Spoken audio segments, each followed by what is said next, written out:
Unajua mcheshi nini? Unataka hapa nimewaza. Niwaza kitu gani? Hivi. Mfano sio mfano. Tukafanywa surgery, yani ukafanywa wewe surgery sio mimi sasa. Ukafanywa wewe surgery, maana surgery watu wanafanya yake ni kwa sababu. Wewe mfano unaweza kufanywa upasuaji wa mgongo. Upasuaji wa mgongo. Mimi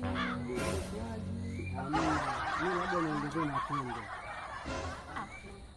Wao tuseme wewe una matendo lakini sio yale ambayo mademu wengi wanapenda. Yaani mimi labda ndio hivyo tu niongezee tu nyingine. Sasa unaonekana unacho kidumu. Matendo yako lakini nataka yawe makubwa. Unajua ndio kuna wadada wanapenda matendo, mtu anapenda makubwa. Ndio hivyo. Hicho tu basi. Mimi hicho tu. Yaani kwa mfano kama wewe hapo, kama unataka ufanyiwe sajali, sajali ile ambayo unaipenda. Kwangu mimi ndugu yangu, sema tu kweli. Yaani kama kuna uwezekano watu wanaongezewa mashape, kama yule Nicola ameongezewa shape.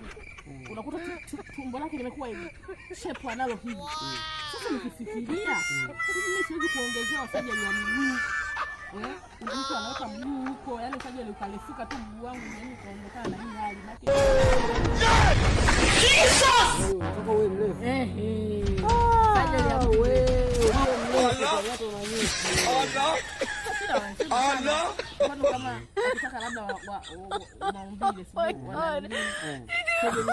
kuongeza kiungo, unakuta anatoa kitu hata mfano wewe kuliazima hata mguu wako. Unaniazima mguu wako na ukata mmoja unaandika na usongo. Yaani mimi hapa mguu wangu nikupe wewe. Wewe unataka niwe mfupi kama wewe. Sasa kuna baa gani kwa? Wewe koma. Yaani huku unafika sehemu mbaya. Yaani kuna kwenda ni kubaya. Koma kabisa. Unataka niwe mfupi kama wewe. Sasa shida. Mmoja unagawanyika. Sitaki. Hivi kwani hiyo sajali ipo kweli? Sajali kuongeza mwili. Kwanza haipo. Yaani kama mimi ndo huu nichukue mguu wako hivi. Mimi niwe mfupi. Hiyo haipo. Hamna kasajali ya hivyo. Sasa wewe unadhani sajali kuongeza na nini hapo hivi? Makende. Wanachukua na viweka tu hapo naongeza. Ndio sio nani yule. Nani yule alikuwa shazaaga sana. Nani? Unajua anacheka kwa nini?